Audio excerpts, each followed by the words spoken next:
ओम नमः शिवाय हरि ओम नमः शिवाय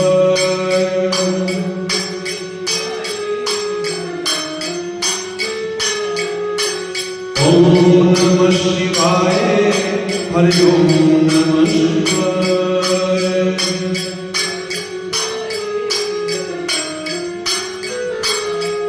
भोले शंकर जी आए हरि ओम नमः शिवाय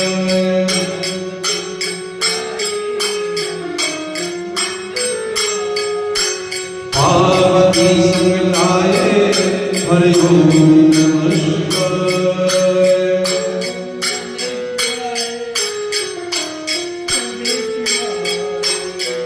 ओम नमः शिवाय हरि ओम नमः शिवाय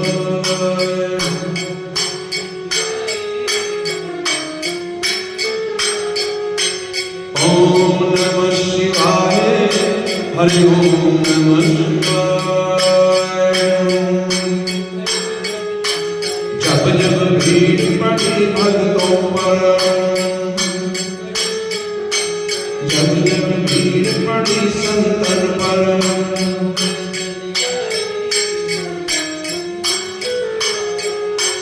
शिव दौड़े चले आए हरि ओम नमः शिवाय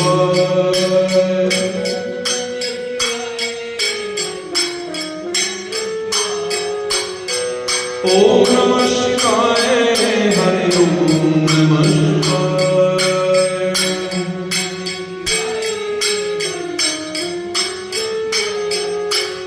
ओम नमः शिवाय हरि ओम नमः शिवाय भगवान की जय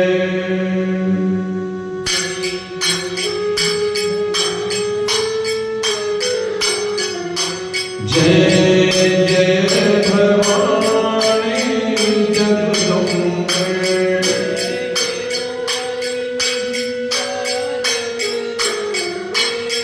जय श्री राम मैया जगदम्बे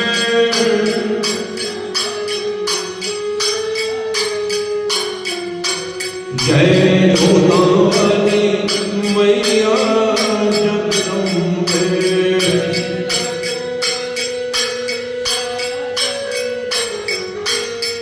जय लाटा वाली मैया जगदम्बे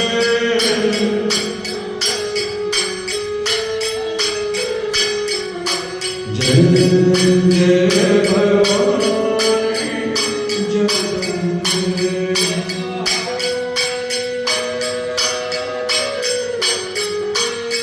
जय पहाड़ा वाली मैया जगदम्बे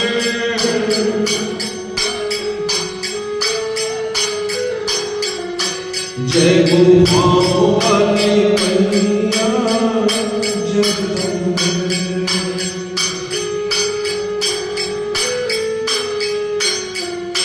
जय भवानी जगदम्बे माता तेरी सदा जय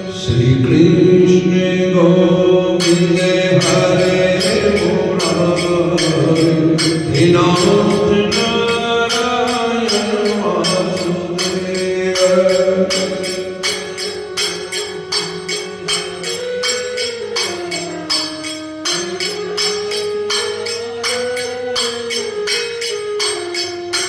Radha Krishna Govind Hare Murari Vinoda Narayan Vasudeva.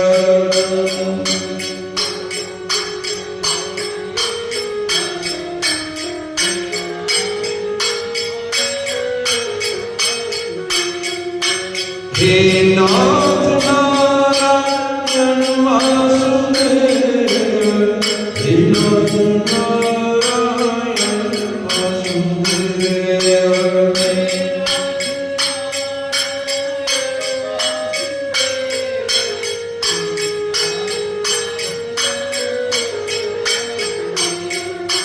Sri Krishna Govind Hare Murari Vinoda Narayan Vasudeva.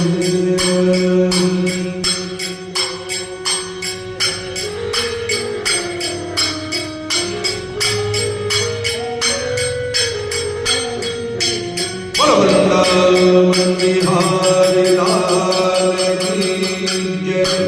Gajananam Ganadi Sevitam Kapith Jambu Fal Charvakshanam Umasutam So Vinashkarakam Namami Vigneswar Pad Pankajam Namami Vigneswar Pad Pankajam. Bolo Shri Ganesh Ji Maharaj ki jai. Shri Vrindavan Bihari Lal ki jai.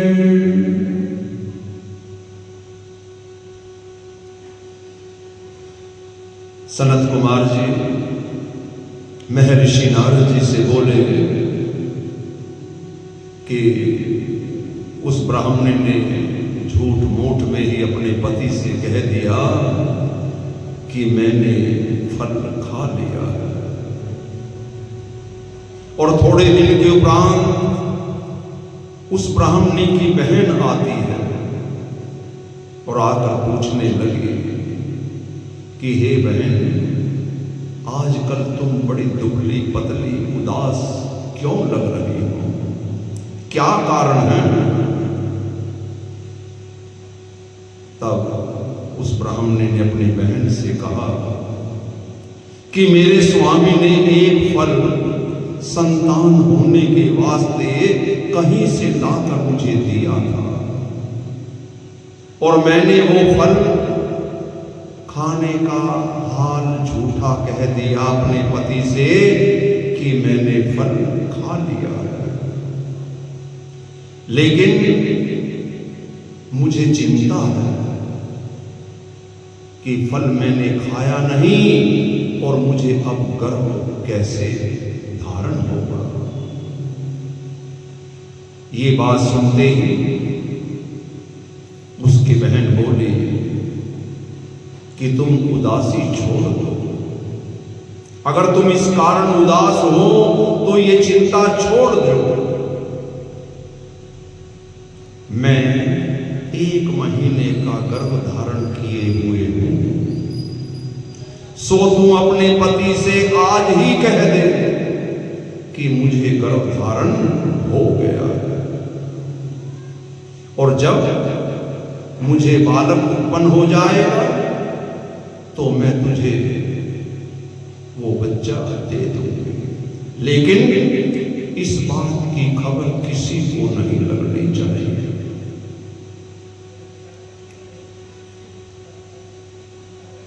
अब तो ब्राह्मण मन ही मन बड़ी प्रसन्न हो गई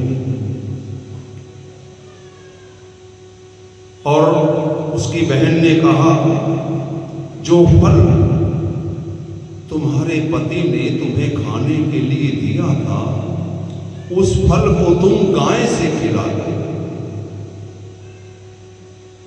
ये बात सुनकर उस ब्राह्मणी ने प्रसन्न होकर वो फल अपने घर में जो गाय बंधी हुई थी उसे खिला दिया और बहन को अपने पति आत्मदेव से छिपाकर अब वो कभी कभार अपने घर में रख लेते। और जब 9वां 10वां महीना आया तब तो लगातार उसने अपनी बहन को अपने घर में रखा छिपाकर अपने पति से। और जब बालक हुआ तो अपने पति के पास संदेश भिजवा दिया कि हे परमेश्वर की दया से मुझे लड़का हुआ। बस ये हाल सुनते ही उसका पति आत्मदेव बड़ा प्रसन्न हुआ और उसने बहुत मंगलाचार किया, बहुत दान दक्षिणा दी और ब्राह्मणी से आकर वो बड़ा प्रसन्नचित होकर वार्तालाप करने लग जाता है। लेकिन ब्राह्मणी ने कहा अपने पति से कि मेरा दूध नहीं उतर रहा, मेरा दूध नहीं उतर रहा है और इस कारण ये बालक भूखा है। अगर तुम कहो तो मेरी बहन के अभी अभी 6 दिन का बालक होकर मर गया है, अगर वो आ जाए तो इस बालक को वो दूध पिलाकर पाल सकती है। ब्राह्मण ने कहा ये तो बहुत अच्छी बात है, बालक का किसी भी तरह से लालन पालन अच्छी तरह होना चाहिए। इतनी बात सुनकर ब्राह्मणी बड़ी प्रसन्न हो जाती है और जो अपनी बहन को उसने छिपाया हुआ था समय अनुसार उसे प्रकट कर देती है। और प्रकट होकर अब वो ब्राह्मणी की बहन उस बालक को दूध पिलाती है, उसका लालन पालन करती है। और ब्राह्मण ने अपने उस बालक का नाम धुंधकारी रख दिया। और ऐसी हरी इच्छा हुई 2 ही महीने के बाद, धुंधकारी के जन्म के 2 महीने के बाद जो उनके घर में गायें थी उस फल के प्रताप से उसको भी एक बालक उत्पन्न हुआ, लड़का। एक लड़का उत्पन्न हुआ, मनुष्य रूपी जन्मा। और उस बालक के दोनों कान गाय के समान। ब्राह्मण उस बालक को देखकर बड़ा प्रसन्न हुआ और उस बालक का नाम गोकर्ण रख दिया गया। अब दोनों लड़कों को ब्राह्मण और ब्राह्मणी बड़ी प्रसन्नता से उनको अपना समझकर लालन पालन करने लगे। दोनों बालक जब सियाने हुए, गोकर्ण पढ़ लिख कर बड़ा विद्वान धर्मात्मा हुआ, लेकिन धुंधकारी बड़ा होकर महामूर्ख, अधर्मी, पापी, चोर, जुआरी, कुकर्मी हुआ। वेश्यागमन करने लगा, घर का धन खर्च करने लगा, यहां तक कि अपने माता पिता को मारता पीटता और घर के बर्तन आदि बेचकर वेश्यागमन, जुआ, शराब में लुटाने लगा। और ये दशा देखकर धुंधकारी की ब्राह्मण मन ही मन रोता और कहता परमात्मा से ऐसा अधर्मी पुत्र होने से अच्छा तो मैं निसंतान ही रह जाता, जिसके कारण आज मुझे ये महाकष्ट और दुख नहीं झेलना पड़ता। अपने पिता आत्मदेव का ये हाल देखकर गोकर्ण जो गाय से उत्पन्न हुआ था वो बोला, हे पिताजी, इस संसार में सिवाय दुख के सुख कहां है? तुम क्यों इतनी चिंता करते हो? जगत में चाहे राजा हो, चाहे रंक हो, धनी हो या कंगाल हो, किसी को भी सुख नहीं मिला। दुख सभी के साथ लगा हुआ है। जिसने ये संसारिक माया दिल से त्याग दी, परमेश्वर में अपना ध्यान लगा लिया, उसको सुख ही सुख है। और जिसने माया नहीं छोड़ी वो ऐसे ही दुखी रहता है। इसलिए हे पिताजी, तुम अज्ञानता तज कर ये स्त्री पुत्र का मोह मन ही मन त्याग दो और परमेश्वर का भजन करो, जिससे कि तुमको सुख मिले। संसारिक मोह माया में फंसे रहने से व्यक्ति निसंदेह नरकगामी होता है। अपने बेटे गोकर्ण की बात सुनकर ब्राह्मण को कुछ आत्म ज्ञान हुआ और उसने अपने बेटे गोकर्ण से कहा कि बेटा, तुमने मुझे सम्मति तो बहुत अच्छी दी है, पर कैसे उन नारायण का मैं भजन करूं? गोकर्ण बोला, हे पिताजी, ये मन तुम्हारा सांसारिक मोह माया में जो फंसा हुआ है, इसे तुम इस संसार से खींचकर हरि चरणों में लगाने का अभ्यास करोगे तो ये सांसारिक तृष्णा छूटते ही तुम्हारा मन हरि चरणों में लगने से तुम्हें सुख और आनंद की प्राप्ति होगी। इस प्रकार से आत्मदेव ब्राह्मण ने बड़ी प्रसन्नता से आत्म गिलानी के साथ इस संसारिक मोह माया तृष्णा को त्याग दिया और परमेश्वर का ध्यान सिमरण करके कुछ समय के बाद अपना तन त्याग कर मुक्ति पदवी पाई। इति श्री भागवत सकल कथा विराम। बोलो श्री विष्णु भगवान की जय। शांताकारं भुजगशयनं पद्मनाभं सुरेशं विश्वाधारं गगनसदृशं मेघवर्णं शुभांगं श्रीलक्ष्मीकान्तं कमलनयनं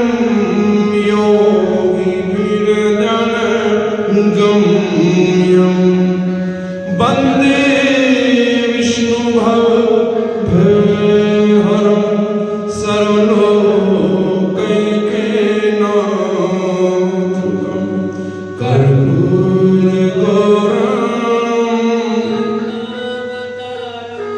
संसारसारं भुजगेन्द्रहारं सदा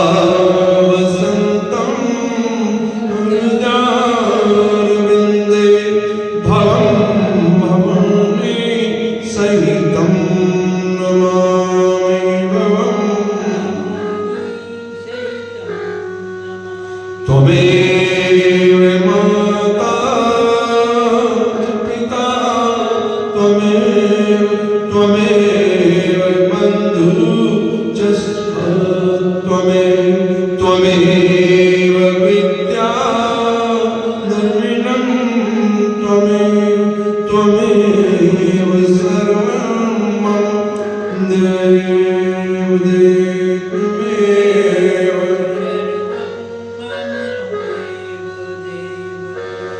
सर्वे भवन्तु सुखिनः सर्वे सन्तु निरामयाः सर्वे भद्राणि पश्यन्तु मा कश्चित् दुःखभाग् भवेत्। धर्म की जय हो, धर्म का प्राणियों में विश्व का गौ हत्या सनातन धर्म की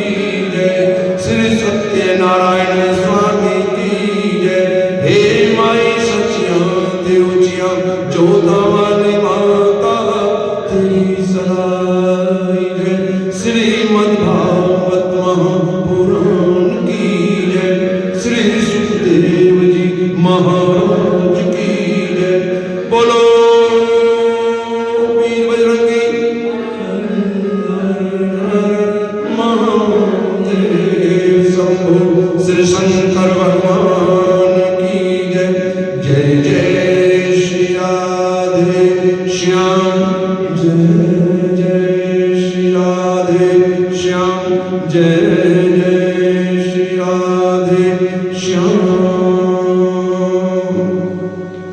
ओम त्र्यंबकं यजामहे सुगंधिं पुष्टिवर्धनम् उर्वारुकमिव बन्धनात् मृत्योर्मोक्षीयमामृतात्।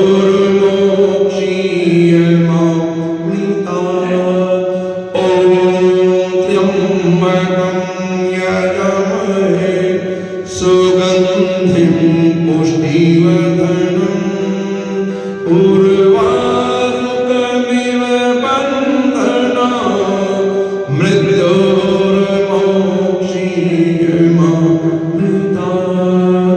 ॐ त्र्यंबकं यजामहे सुगंधिं पुष्टिवर्धनम् उर्वारुकमिव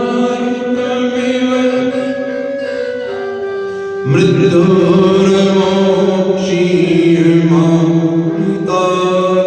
ॐ शान्ति शान्ति।